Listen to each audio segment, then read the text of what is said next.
entrando? ¿Ya entró? Ya está aquí instalado en cabina.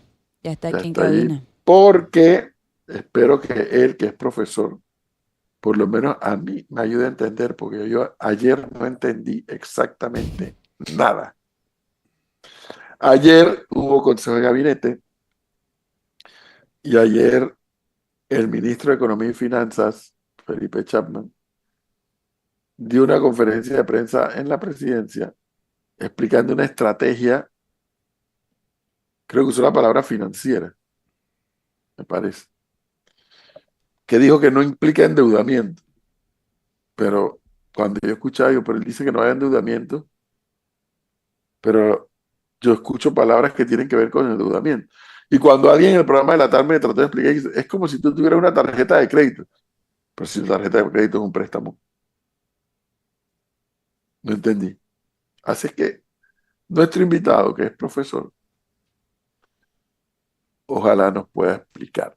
Está con nosotros don Eric Molino Ferrer, economista, quien nos podrá reaccionar a lo que el ministro Chapman trataba de explicar ayer. Eric, buenos días, bienvenido como siempre. ¿Qué tal? ¿Cómo están? Gracias por la invitación. Eric, obviamente usted escuchó al ministro, conoce el tema. En términos lo más simple posible, advirtiendo que el tema es denso, el tema no es fácil, el tema es de especialistas, pero al final los panameños somos parte de sujeto y objeto de estas medidas. ¿Cómo nos podría explicar esto? Claro, mira, a mí me parece prudente la estrategia que está usando el ministro de estar abriendo líneas de crédito y poder tener las autorizaciones para poder él planificar y decidir cuándo se van a estar utilizando, digamos, en momentos estratégicos, en el sentido de que esperemos mejores términos y condiciones, para entonces emitir títulos de Panamá, poder entonces decir, yo salgo ahorita al mercado de capitales a decir, oye, necesito 3.000 millones de dólares, pero no tengo que salir en corredera a, digamos, buscar esas líneas de crédito. Porque esto técnicamente no es deuda, depende de para qué se usa. En los próximos 5 años nosotros vamos a tener que amortizar, es decir, pagar deuda de la existente, un equivalente de más de 2.500 millones de dólares al año eh, y aproximadamente 30% de la deuda. Entonces, cuando tú emites para cancelar esa deuda, tú realmente lo que estás haciendo es reemplazando deuda actual con esa misma deuda, pero a diferentes términos y condiciones que podrían ser tasas de intereses más bajas, lo cual es positivo porque estamos pagando menos en intereses en el gasto y te estás llevando esa deuda a un plazo más largo. Realmente los gobiernos nunca acaban, o la mayoría de los gobiernos nunca acaban realmente reduciendo la deuda. Lo que hacen es que ellos agarran esa deuda y la refinancian, digamos, a un plazo más largo. Lo ideal es que ese refinanciamiento sea a momentos en donde no te aprieta el presupuesto, porque si tienes una necesidad de flujo de caja, y lo ideal también es que en los términos que emitiste, es decir, por ejemplo, las tasas de interés sean más bajas o por lo menos algo razonable a lo que fueron las tasas de la deuda que estás refinanciando. Ese es, digamos, el resumen de por qué técnicamente no es deuda. Ujú. A ver, en palabras simples, porque hay gente que me está preguntando, no entendí absolutamente nada de lo que acaban de explicar. ¿Nos estamos endeudando o no? La respuesta es, si tú estás utilizando esa línea para refinanciar deuda existente, técnicamente no te estás financiando. Es como si tú, por ejemplo, ponte que en un mes tú tienes que pagar $50,000 y tú dices, no tengo esos $50,000. Entonces yo voy al banco y le pido al banco, oye, yo necesito $50,000 y necesito pagártelos en 2 años. Claro. Entonces, tú lo que estás haciendo es agarrando $50,000 del banco, que son nuevos, pero estás cancelando los $50,000 que tienes con el banco viejo. O sea, usted está pagando una tarjeta de crédito con otra tarjeta de crédito. Pero aquí el detalle es que hay dos estrategias que son importantes. La primera es, bueno, lo que pasa es que realmente no tenía para pagar ese vencimiento que se venía próximo y lo estoy llevando, digamos, a un plazo más largo donde, digamos, puedo tener, digamos, mayor holgura en mi presupuesto para hacer esos pagos. Eso uno, que no es trivial, es bien importante, como mencioné. Hay que pagar aproximadamente el 30% de la deuda de los 50,000 millones de dólares que estamos endeudados ahorita. El 30% de eso se vence en los próximos 5 años. Pero también hay un tema de estrategia. Nosotros hemos estado teniendo tasas de interés altas por una combinación de dos cosas. Las tasas en Estados Unidos están altas y tenemos un riesgo país alto. Si nosotros logramos que en los próximos años tengamos una disminución en las tasas de interés, ya sea porque la política monetaria de los Estados Unidos está bajando o porque el riesgo país está bajando, podemos entonces emitir deuda para cancelar deuda existente, pero para una tasa más razonable. Y ahí se genera un ahorro en el gasto porque pagas menos en intereses. ¿Qué pasaría si ocurre lo que algunos economistas vaticinan que pudiese ocurrir en el mes de septiembre, que es la entrada técnica de Estados Unidos se va a una recesión? ¿Usted ve viable que eso ocurra? Y si ocurre que técnicamente Estados Unidos entra en recesión por no crecer durante 2 trimestres consecutivos su economía, ¿en qué afectaría a Panamá directamente? Mira, sí hemos estado hablando hace mucho tiempo el tema de que Estados Unidos, o no ha habido un momento en la historia donde las tasas de interés han estado tan altas y que eso no tenga un efecto adverso en la economía de los Estados Unidos. Y ya se han estado empezando a ver indicadores, ha empezado a subir el desempleo. Nosotros venimos de un momento inflacionario importante en los Estados Unidos y de hecho ahorita hay un pocotón de bancos que tienen, digamos, un pocotón de títulos que están en negativo, que al final eso no impacta a menos que los vendas, pero ciertamente yo soy de la opinión que debería haber algún tipo de corrección y de hecho ahorita el mercado de capitales, por ejemplo, la bolsa de valores de Estados Unidos ha estado bastante volátil, un poquito reflejando eso y me parece que China no debemos perderlo de vista, han estado fallando en sus indicadores de crecimiento, sus indicadores de exportación que son claves para la economía mundial. Así que si nosotros tenemos una situación donde Estados Unidos tiene una recesión, una de las primeras cosas que va a empezar a hacer la política monetaria a través del Banco Central es bajar las tasas de interés. Entonces, claro, ahorita está entre 5.25 y 5.50.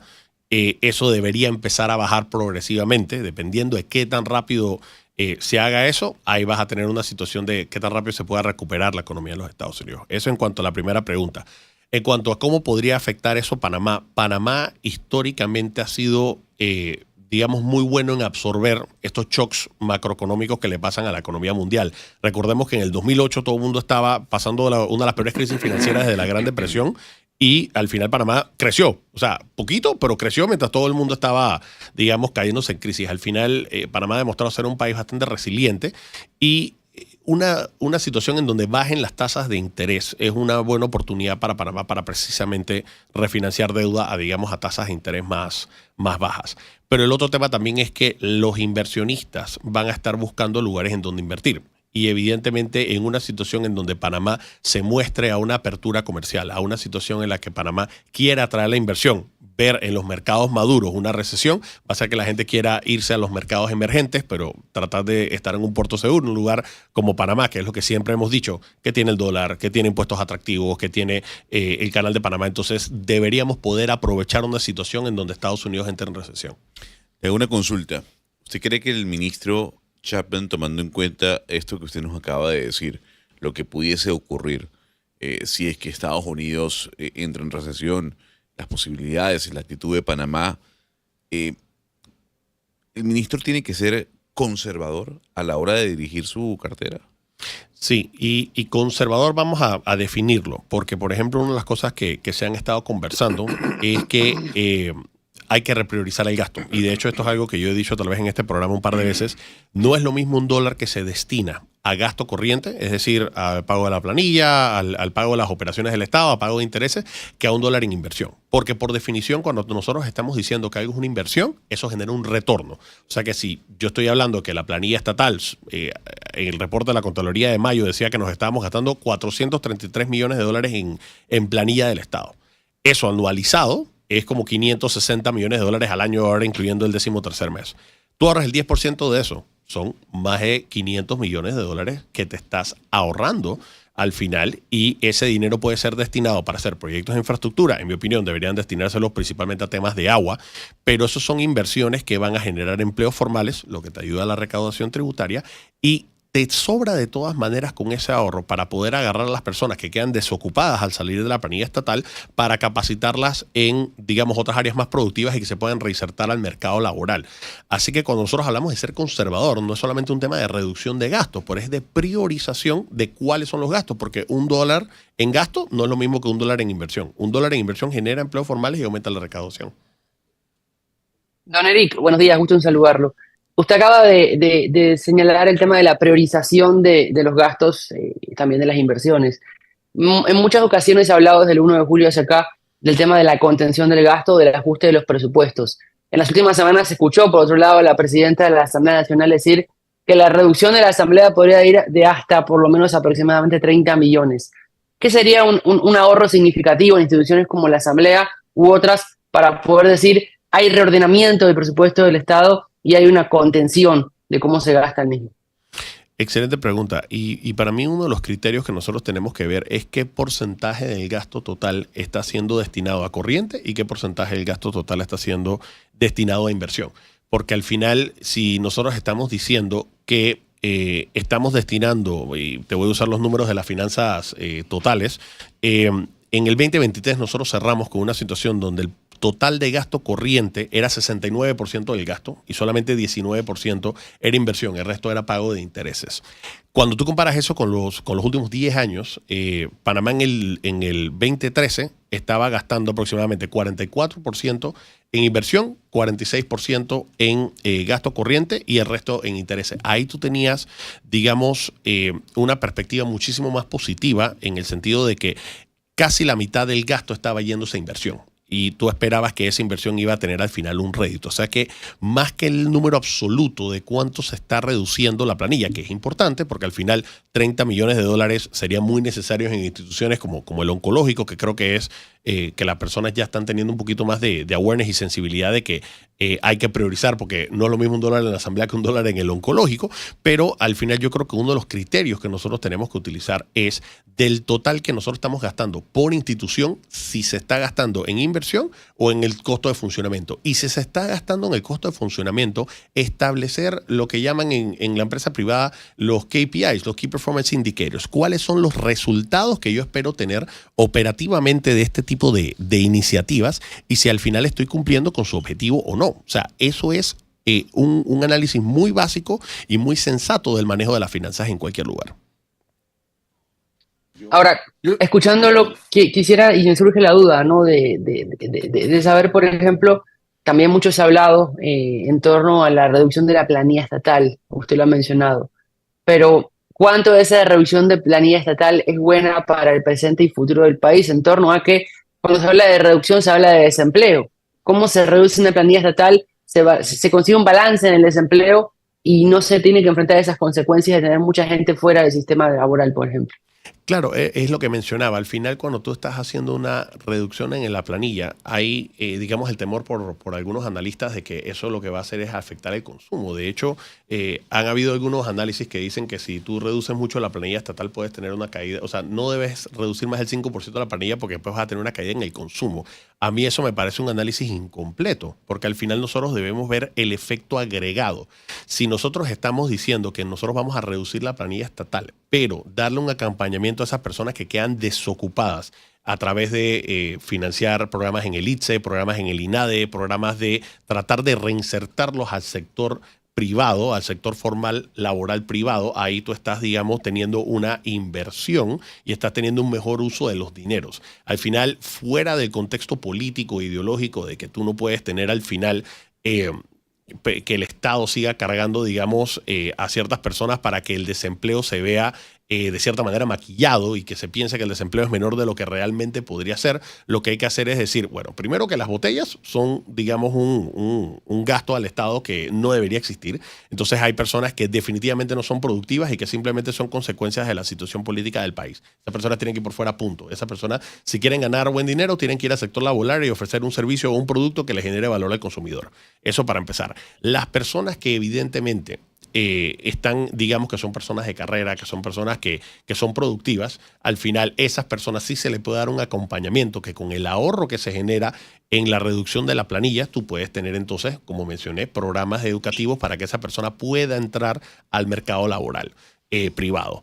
Pero con todo y eso entendamos que el efecto neto debería ser un aumento en la actividad económica, porque al aumentar la planilla también estás aumentando la burocracia, que es el primer problema que tienen la inversión, tanto extranjera como local, para la actividad económica. Es de hecho en varias encuestas está rankeado como el principal problema, antes que la corrupción y antes que no encontrar mano de obra calificada. Es que al final la burocracia es lo que habilita la corrupción y la corrupción es lo que desvía los fondos que podrían estar siendo destinados para educación. Entonces, al final, no debemos verlo simplemente como un análisis parcial de que, bueno, si se reduce la planilla se baja el consumo. Es que al final no tienes que quedarte quieto. Ese dinero lo tienes que invertir para que se generen empleos, mejoren la condición económica y la actividad económica y entonces las personas puedan reinsertarse al mercado laboral. Si de todas maneras están necesitando ayuda, entonces tienes los programas educativos que puedes hacer de entrenamiento para que se puedan reinsertar al mercado laboral.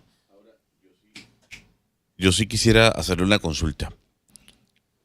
El hecho de la reducción de planilla, y aquí lo hemos comentado cientos de veces, creo ya, el aporte que le da al Producto Interno Bruto es mínimo, es nada. Claro. Y ya usted habló de una emisión de bonos como parte de las prácticas que está poniendo o que está trayendo a colación el Ministerio de Finanzas para mejorar esos números que están en rojo. Pero aquí tiene que salir plata de algún lado. Claro. Y esa plata que necesita salir de algún lado, ¿de dónde va a salir? Porque ya emitimos bonos y ya hicimos una pequeña reducción de planilla que no sirve para absolutamente nada. ¿De dónde va a salir esa plata? Tienen que aumentar los ingresos. Y los ingresos, y aquí quiero ser muy específico, a mí no me parece que la política de aumento de ingresos deba venir a través de un aumento en la tasa impositiva. Es decir, no aumentar los impuestos. Pero ¿cómo aumentas la recaudación sin aumentar los impuestos? Sencillo. Tú tienes primero un 47% del mercado laboral, unas 765,000 personas que están en informalidad. Esas personas están en informalidad por varias razones, incluyendo lo que ya mencioné, que es la burocracia estatal, porque se hace muy difícil querer ser formal en este país. Todo lo que hemos tenido una empresa o hemos tratado de ser, digamos, profesionales a través de la vía formal, nos damos cuenta que nos encontramos con una pared de políticas públicas ineficientes y de procesos que son discrecionales en lugar de ser automatizados, haciéndoselas difícil a las personas para poder, digamos, estar en un mercado formal donde se paga impuestos sobre la renta y se cotiza en la caja del Seguro Social. Una reducción a los estándares de Chile, que es de 27% la informalidad en Chile. Estamos hablando de un aumento de reducción de los informales en 150,000 personas por lo menos, y son 150,000 personas adicionales que aumentan la base tributaria y que al final están contribuyendo a que aumente la recaudación a través de, ¿cómo se llama? Impuestos sobre la renta. Eso por un lado. La segunda, al final, el que genera empleos reales, sostenibles, es el sector privado. Tú tienes que hacer políticas públicas donde hay un ambiente que promueva la inversión, tanto local como extranjera. Nosotros por mucho tiempo fuimos el destino favorito de las inversiones, tanto europeas como americanas, para Panamá. Ese dinero se ha ido, y si te das cuenta, se ha ido a países que no son grado de inversión, que no tienen el dólar, que no tienen, digamos, impuestos tan atractivos como Panamá. Se ha ido a Costa Rica, Guatemala, República Dominicana. ¿En qué se han enfocado esos países, sobre todo Costa Rica? Un tema de transparentar sus instituciones, un tema de que rija el Estado de Derecho, un tema de que las instituciones gubernamentales tengan integridad. Y ese es el tipo de políticas que nosotros le tenemos que decir a los inversionistas, que dejen de tener esa percepción de que Panamá es un país donde todos somos unos piratas y merecemos estar en las listas grises, y que en este país solamente se puede ser, digamos, amigo de un político y así conseguir cosas. Lo que nosotros tenemos que decir es, señores, aquí lo que rige es el Estado de Derecho, aquí la ley es para todo el mundo, y al final, si tú quieres venir a hacer las cosas bien, bienvenido. Si quieres ir a hacer las cosas mal, váyase para otro país a hacerlo, y eso es lo que va a generar un aumento en la recaudación a través de un aumento en la actividad económica sin subir los impuestos. Eric, aquí yo iba a hacer unos comentarios que te los voy a compartir de oyentes que me han mandado comentarios acá al WhatsApp. Pero la pregunta de Gonzalo y la respuesta que escucho me obliga entonces a plantear mi reacción ayer mismo cuando escuchaba al ministro Chapman, que pensé que eso nos iba a hablar también, pero bueno, imagino que eventualmente lo hará. Diste la respuesta a la pregunta de Gonzalo en cuanto a hay que mejorar los ingresos. Y acabas de explicar cómo mejorar los ingresos. Sí, entiendo, en resumen es, hay que hacer al país atractivo para la inversión del capital nacional y extranjero, que es el que más genera empleo. Y reducir la informalidad. Bueno, como consecuencia, lógicamente, ¿no? Si hay mucha inversión, se generan empleos formales y se reduce la informalidad. Pero hay una parte que yo no le estoy entendiendo a la administración del presidente Mulino y en consecuencia del ministro Chapman, cuando apenas llevamos 39 días de gestión. Si necesitas mejorar los ingresos y el Estado panameño tiene, olvidémonos de la mina como la mina, porque esa es una decisión que hay que tomar, pero el Estado panameño tiene ahí un concentrado que quedó cuando estalló la crisis, y que según los expertos ese concentrado vale 300 o más millones de dólares. ¿Por qué no se toma una decisión sobre eso? Y adicional tienes el tema que ahorita mismo tenemos que ver todas las, digamos, arbitrajes que están pidiendo varias, digamos, compañías. Yo creo que, y bueno, si le pido disculpas si el número es incorrecto. Yo entiendo que el número de ahorita mismo de las demandas excede o es un monto muy parecido a la deuda total del país, que son como unos 50.000 millones de dólares. Entonces, lo que le he entendido al presidente que va a hacer en ese tema es un poco hacer esto de manera ordenada, siguiendo los principios ambientales, y que esto no vaya a ser negociación con una pistola, que me gustó bastante la analogía que él utilizó. Ciertamente nosotros aquí en el país tenemos, digamos, una mejor idea de qué fue lo que pasó con el tema de la mina el año pasado. Lamentablemente, a nivel internacional lo que se ve es que no se respetó el Estado de Derecho, que se vino a hacer una inversión importante y que al final el Estado panameño decidió arbitrariamente de decidir declarar inconstitucional. Nosotros entendemos que eso tiene mucho más matices y mucho más contexto y nos va a tocar dar explicaciones en decir, oye, mira, debimos haber negociado en mejores términos y condiciones este contrato, debimos haber agregado alguna que otra cosa para evitar el estallido social que hubo el año pasado, pero al final nosotros tenemos que volver a una situación en donde los inversionistas internacionales no piensen que en Panamá las cosas Sí. se manejan de manera arbitraria. Así Sí, que, Eric, un segundito allí. Es que sí, ese es un tema que hay que debatir como sociedad y decidir. ¿Cerramos o abrimos aquello? Listo. Pero yo me estoy refiriendo a que cuando estalla la crisis aquella, quedó ahí un concentrado que está valorado en más de 300 millones de dólares, porque los precios han seguido aumentando. Claro. Y el presidente insiste en decir, eso lo voy a ver en enero. No, pero es que el concentrado lo tienes allí. Y acabo de escuchar una respuesta de decir, me tienes que mejorar los ingresos. Y no entiendo por qué no se toma una decisión al respecto. Del concentrado, no de la mina. Del concentrado que quedó allí cuando estalló la crisis. Claro. Y digamos, yo nada más te puedo dar, digamos, respuestas económicas y no, digamos, ambientales. Entiendo que ya el impacto ambiental está hecho para ese recurso que ya está disponible. Por lo que yo pensaría, oye, si ya el daño está hecho, ¿por qué no, digamos, utilizamos esos recursos que ya están, digamos, expuestos y que se pueden vender y que pueden, digamos, sanear las finanzas del Estado? Yo pienso que en la administración pasada había muy poca credibilidad. O sea, que lo que hiciese la administración anterior, y esta es una respuesta más política que económica, cualquier cosa que hiciese la administración anterior iba a haber desconfianza por parte de la población. Yo pienso que, y este es un análisis personal, yo pienso que tal vez lo que está tratando de hacer la administración actual, no solamente el presidente, sino todos los miembros del gabinete, es tratar de generar una confianza para tener un crédito político en el que este tema, que es un tema escabroso y que es un tema que muchos panameños lo ven como muy sensible, antes de, por ejemplo, decir, oye, voy a tocar este tema, voy a demostrar con todas las cosas que estoy haciendo que estoy tratando de manejar las cosas de manera ordenada y disciplinada. Al final, ese tema que nosotros estuvimos hablando antes de las elecciones de que lo que tenemos que generar es confianza, esa confianza es hacia nuestras instituciones públicas y hacia nuestras instituciones democráticas que hay en los famosos checks and balances. Entonces, tal vez parte de la decisión de esperar un poco con eso es un poquito de decir, mira, yo quiero un poquito que me des no solamente que me des el beneficio de la duda, sino que veas las otras acciones que estoy tomando, que parecieran ser, desde mi perspectiva, las decisiones que han tomado desde el punto de vista de política internacional con el tema de rechazo contundente a las elecciones en Venezuela, lo que ha salido el ministro Hacha a hablar en contra de las listas discriminatorias y tratar de manejar las finanzas públicas de una manera ordenada. De mi lado, yo lo veo bastante positivo y desde mi perspectiva están tratando de generar un crédito político para cuando se metan con temas sensibles como este y la Caja del Seguro Social, las personas le den el voto de confianza a la administración. Es lo que yo creo que se está esperando. Me dice aquí este oyente, buen día, profesor. No es deuda porque no es un pasivo aún, pero tiene costos financieros. No, cuando tú emites deuda, y por ejemplo, aquí el 83% de la deuda pública es extranjera y de ese total como 76% es deuda en bonos. Entonces, cuando nosotros estamos hablando de que yo, por ejemplo, pido una línea de crédito, como cualquier banco, hasta que yo tenga un desembolso, yo no empiezo a generar intereses y no tengo costos financieros relacionados a eso. Lo que el ministro está pidiendo, o por lo menos lo que entiendo por las declaraciones públicas que han existido al respecto, es que esto es un tema de procedimiento administrativo, de que él tiene que pedir una autorización para poder, digamos, hacer estas emisiones, pero no las ha hecho. Va a haber un momento en que él tiene que emitir para cancelar, y en ese momento en particular va a haber un aumento de la deuda porque se va a reemplazar rápidamente por cancelar deuda existente. Así que en el neto no debería haber un aumento en la deuda, ni un aumento en, digamos, los intereses mientras no se esté utilizando. Este otro oyente dice, buenos días, pero si esa deuda la compran instituciones del gobierno, es incesto financiero. Caja de Seguro Social, Banco Nacional, Caja de Ahorro.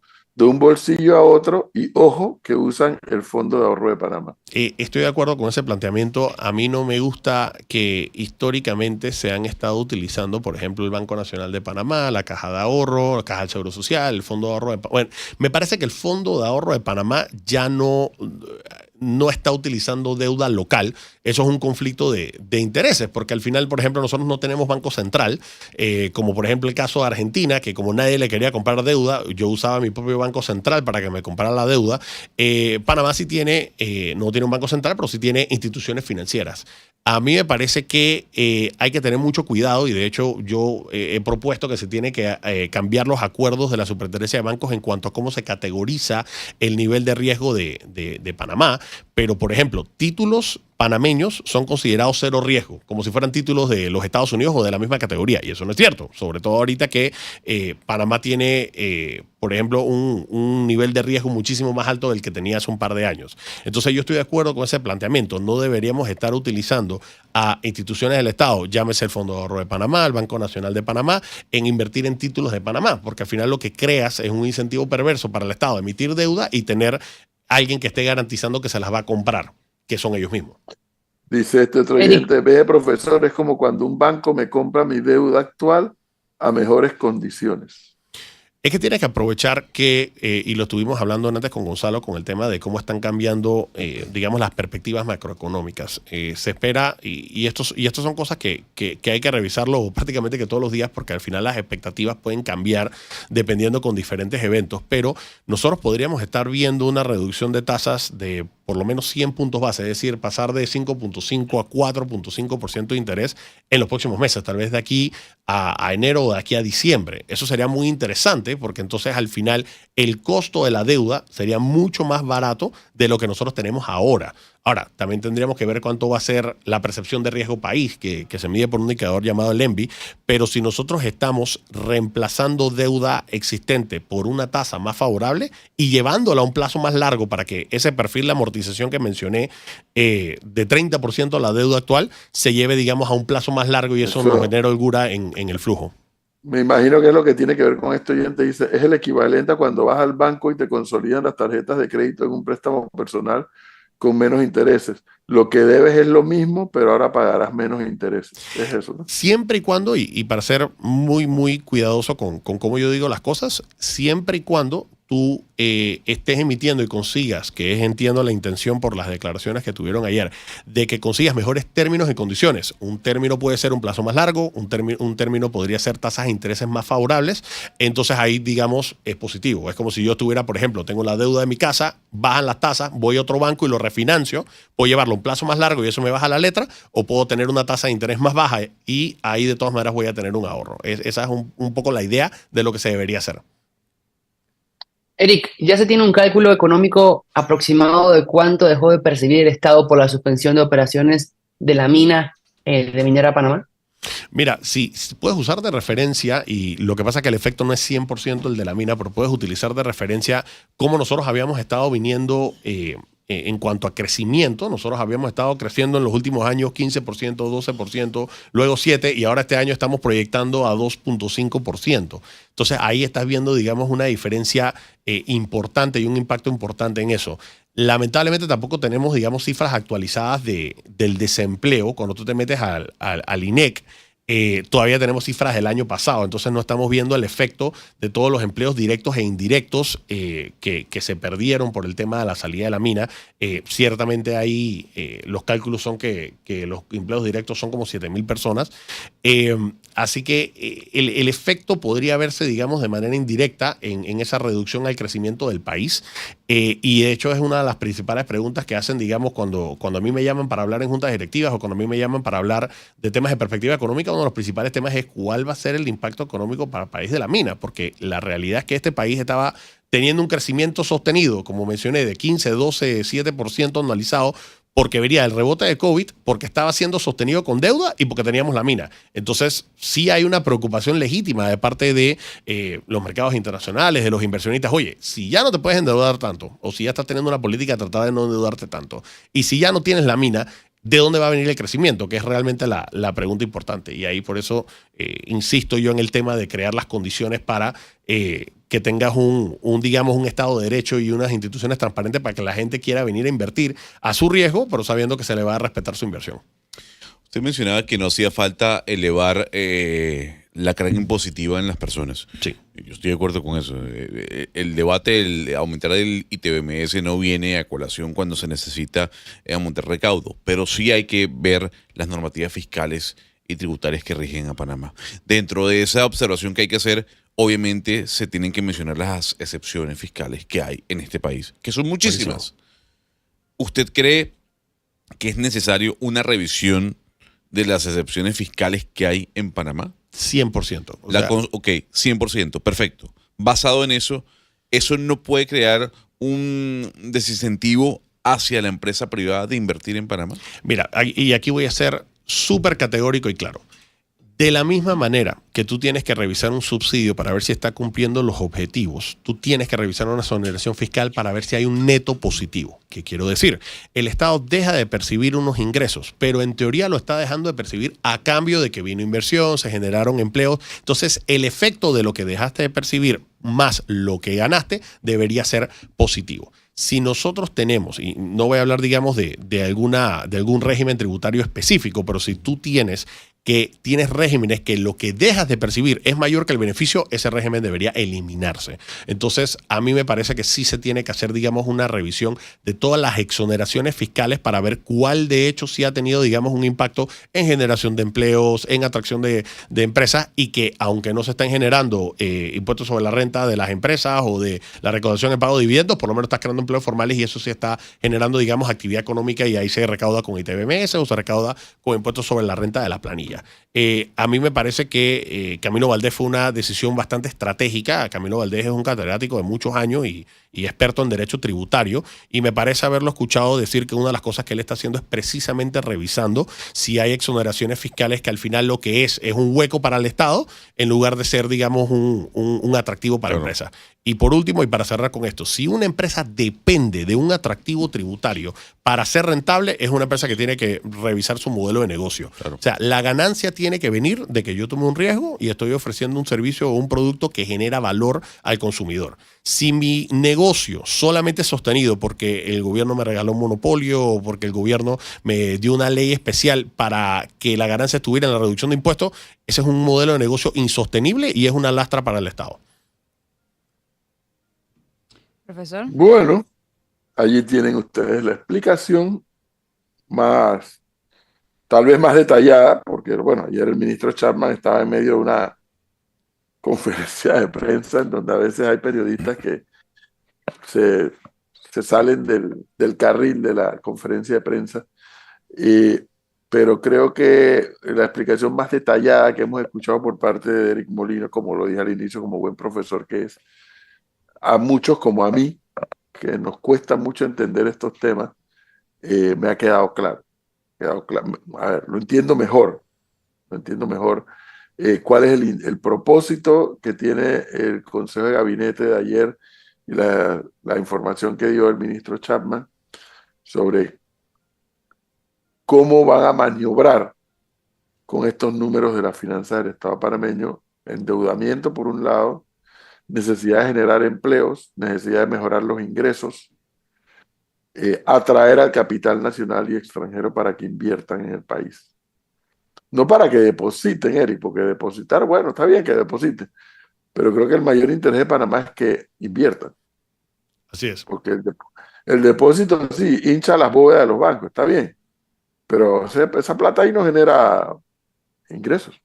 Y si puedo dar una estadística rapidita, aquí los temas nuevamente de informalidad y de desempleo son bien importantes. La informalidad está según el INEC, está en 765,000 personas. O sea que nosotros hablamos de desocupados, tenemos 150,000.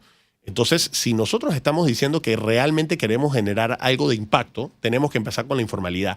Y dentro de esos desocupados, casi 84,000 son gente menores de 30 años, o sea que tenemos una tasa de desempleo juvenil bastante alta. Lo que nosotros tenemos que enfocarnos es ver cómo el informal se formaliza a través de la automatización y desburocratización de procesos para que sea mucho más fácil entrar a la formalidad. Y del otro lado ver, nosotros tenemos a mucha gente debajo de 30 años que están desempleadas, ver cómo los podemos insertar en el mercado laboral. Enfocarse en temas de capacitación, empezarse a enfocar en ver y analizar con la empresa privada qué es lo que está faltando por parte de esos jóvenes, que muchos son profesionales, no todos necesitan capacitaciones, pero muchos son profesionales, entender qué es lo que está creando una fricción que no les permite a ellos contratarlos. Bueno. Eric, muchísimas gracias, como siempre, Un por tu placer. amabilidad de darnos este tiempo para ayudarnos a entender esto. Muy amable. A la orden, un placer. 8-7 minutos. Vamos a un Melissa. cambio y ya regresamos con nuestro siguiente invitado que ya se encuentra vía Zoom. Está con nosotros